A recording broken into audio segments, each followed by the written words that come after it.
Nous l'avons dit, Thomas l'a précisé en début de culte, nous vivons ce dimanche, un dimanche un peu particulier, le dimanche de l'Ascension, qui nous rappelle qu'après le ministère sur terre de Jésus, il est monté au ciel.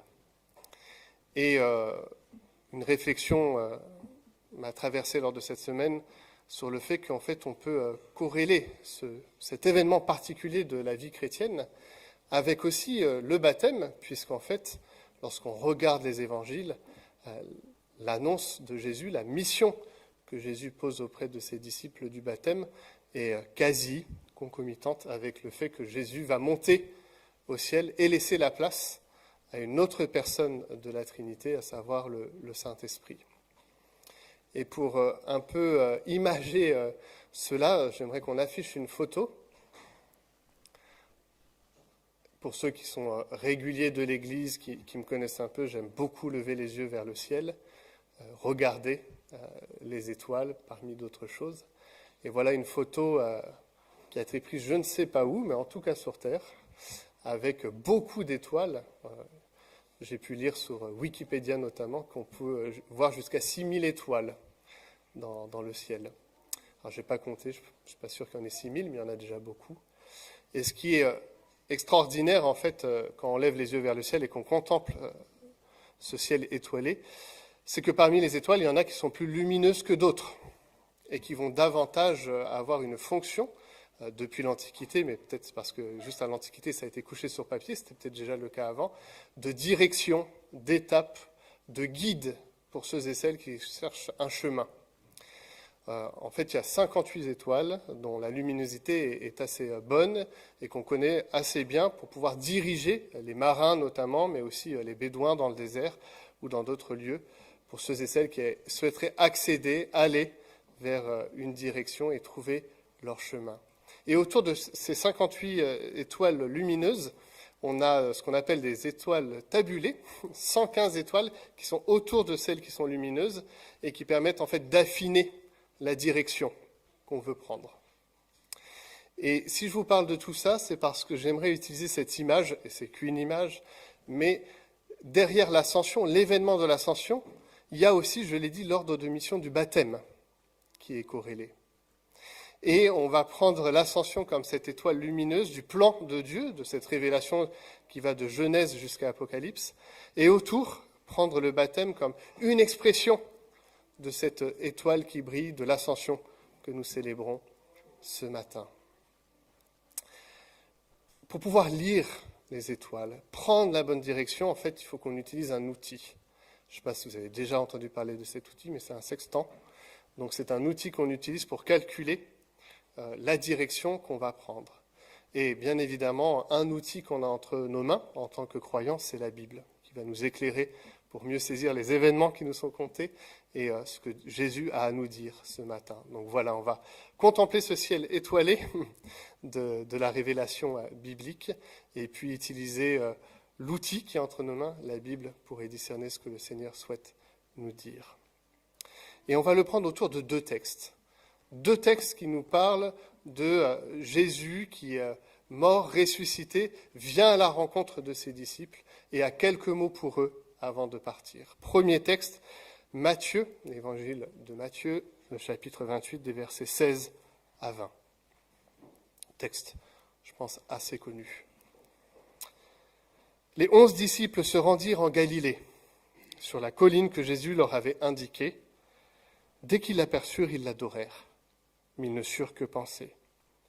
Alors Jésus s'approcha d'eux et leur parla ainsi. « J'ai reçu tout pouvoir dans le ciel et sur la terre. Allez donc dans le monde entier, faites des disciples parmi tous les peuples, baptisez-les au nom du Père, du Fils et du Saint-Esprit, et enseignez-leur à obéir tout ce que je vous ai prescrit. C'est assorti d'une promesse, et voici, je suis moi-même avec vous tous les jours, jusqu'à la fin du monde. » Un autre texte dans l'évangile de Luc, cette fois, au chapitre 24, Jésus qui a aussi là une parole avant son départ. « Quant à moi, dit-il, j'enverrai bientôt sur vous ce que mon Père vous a promis. Vous donc restez ici dans cette ville jusqu'à ce que vous soyez revêtus de la puissance d'en haut. Par la suite, il les emmena hors de la ville jusqu'aux environs de Béthanie, et là, élevant les mains, il les bénit. Pendant qu'il les bénissait, il les quitta et fut enlevé au ciel. Quant à eux, après l'avoir adoré, ils retournèrent à Jérusalem le cœur rempli de joie. Là, ils se retrouvaient à toute heure dans la cour du temple pour louer Dieu. Amen. On va d'abord prendre l'ascension et puis ensuite la conséquence de cet événement extraordinaire qui est le temps de l'Église, et parmi le temps de l'Église, la possibilité de vivre les baptêmes. L'ascension, vous le voyez, est précisée dans la Bible avec très peu de mots. Il est là, il bénit les disciples présents et il part. Pourtant, cet événement revêt une immense importance pour la suite du plan de Dieu. Et c'est le plus évident, mais c'est l'ascension qui ouvre la possibilité de la Pentecôte, qu'on vivra la semaine prochaine, avec le don du Saint-Esprit. En effet, si Jésus part, s'absente, n'est plus avec ses disciples, et en cela c'est une perte, c'est aussi un gain pour ceux qui restent. Ce gain, c'est la personne du Saint-Esprit qui va venir habiter dans les disciples, habiter son Église, ouvrir l'opportunité que les personnes de toute nation, de toute langue, puissent avoir accès au Père par le Fils. Le Saint-Esprit, pour le dire le plus simplement possible, permet le témoignage des disciples de Jésus. C'est lui qui permettra aux apôtres de retranscrire ce qu'ils ont vécu avec Jésus et de propager cette bonne nouvelle reçue.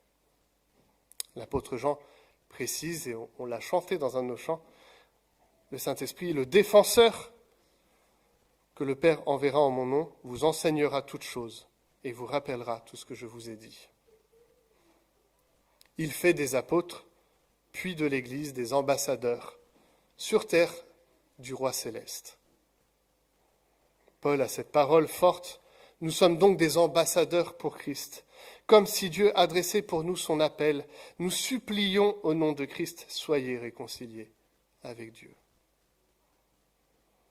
Le Saint-Esprit, enfin, atteste que nous sommes des enfants de Dieu.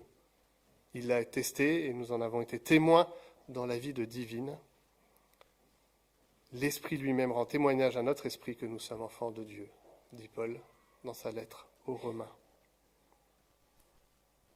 Une perte pour un gain, une absence pour une venue, la venue de la personne de l'Esprit Saint. Deuxième élément de cette ascension, l'ascension situe Jésus comme le roi et le Seigneur de toutes choses. Le Dieu Tout-Puissant qui reprend sa place auprès du Père. Car s'il y a le mystère de l'incarnation, Dieu devenu homme en la personne de Jésus, ce n'est finalement que sur un temps où il doit tout accomplir. Et il a cette parole, j'ai tout accompli. Sa venue, son ministère, sa mort, sa résurrection, tout a été accompli dans sa destinée terrestre. Il est maintenant possible pour le Fils de retourner auprès du Père, d'assumer son rôle à la droite du Père, sa seigneurie, sa souveraineté sur toute chose.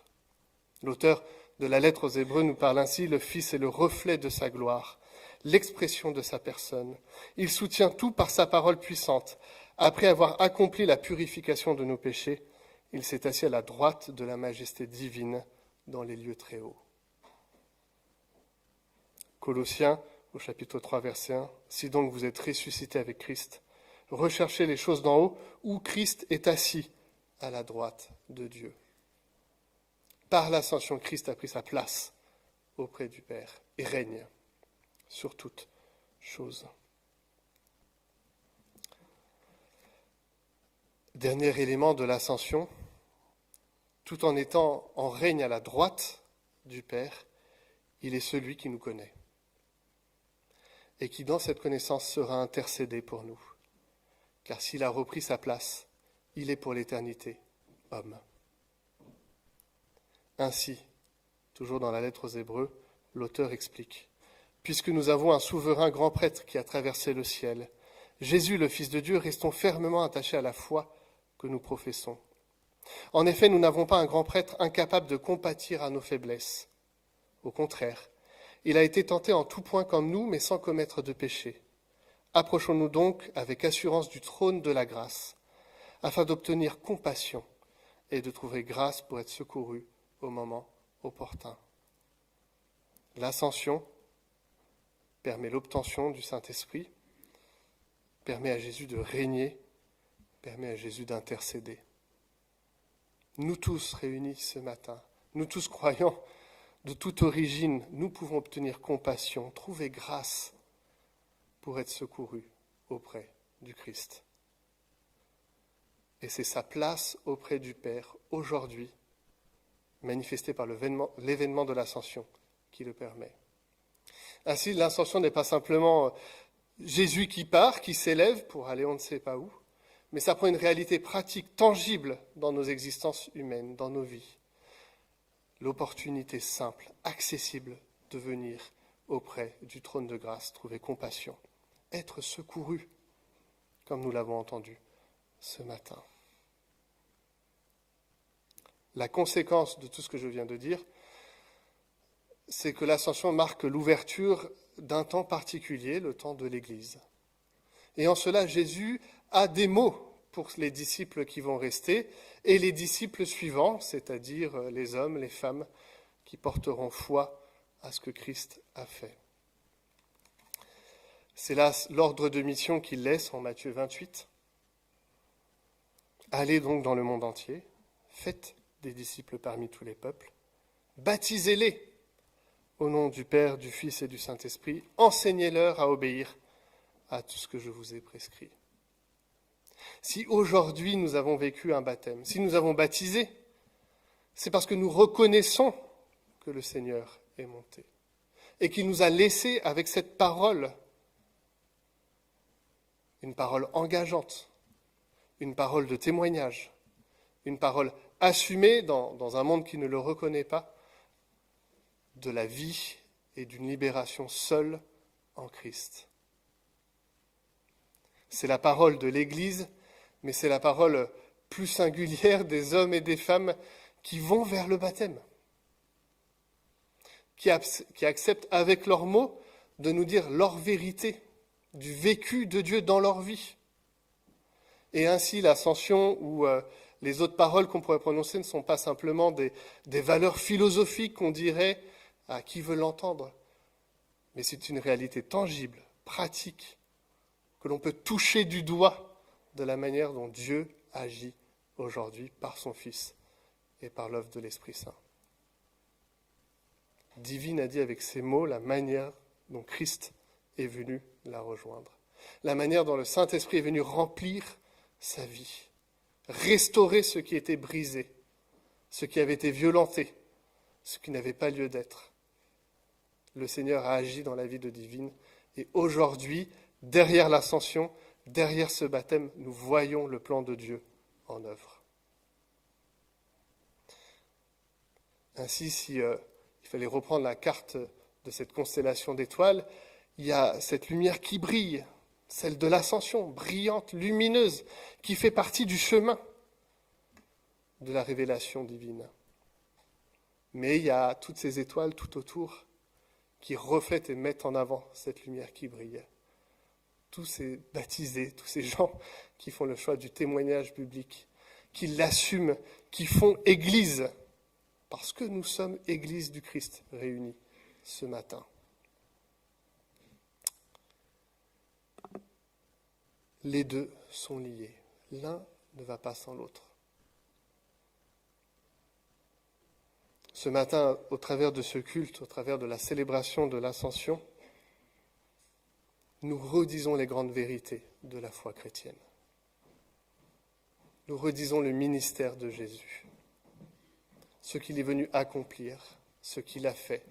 Nous rappelons les promesses de Genèse, de l'Ancien Testament, de l'attente de la venue du Fils de l'homme et du Fils de Dieu, de sa marche parmi nous, de sa mort, de sa résurrection, de sa vie, de la vie produite par l'Esprit Saint en chacun d'entre nous.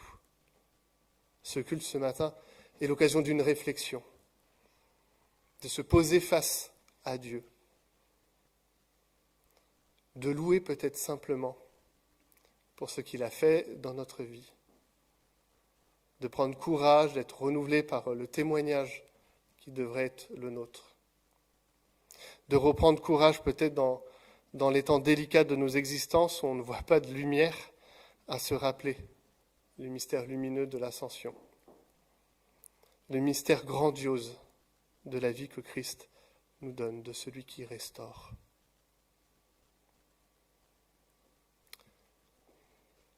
Derrière l'image de cette constellation d'étoiles, il y a l'image de la splendeur de Dieu, de ce qu'il fait de bon, de parfait et de juste pour les hommes et les femmes qui le cherchent. À ces étoiles qui entourent celle qui est plus lumineuse, on va rajouter dans quelques instants la Seine, qui, après le baptême, est le lieu de la vie que nous vivons, de la vie en Christ. Et je vous propose simplement déjà de prendre quelques instants. Est-ce qu'on peut remettre la photo de ces étoiles-là? De prendre quelques instants de silence, de contempler l'œuvre de Dieu dans chacune de nos vies, dans son Église, d'accueillir à nouveau ce que l'ascension revêt d'absence d'un côté, mais aussi d'attente et d'assurance de l'autre, de son retour prochain. Prenons quelques instants de silence. Jésus, notre Maître, notre Seigneur et Sauveur, nous te reconnaissons aujourd'hui à la droite de ton Père.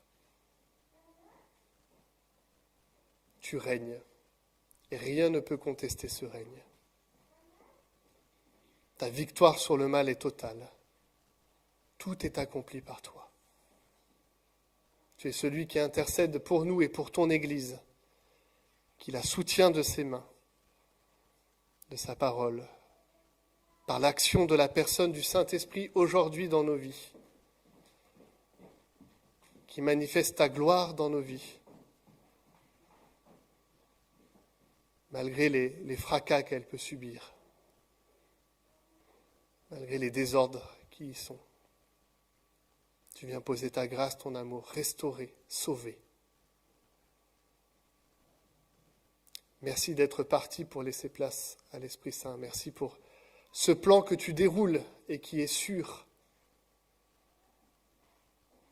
C'est aussi dans cette attente que nous voulons nous tenir confiants, persévérants, témoins de là où tu nous places. Oui, Seigneur, nous voulons dire « Viens, Seigneur, viens ». Et tout en accueillant cela et en le disant avec foi, habiter le présent que tu nous donnes. Donne-nous à savoir équilibrer cet ensemble.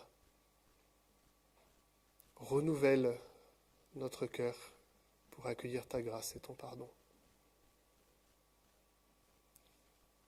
Renouvelle nos cœurs, Seigneur, pour être sûr à nouveau qu'un jour justice sera faite, de manière pleine et entière par toi.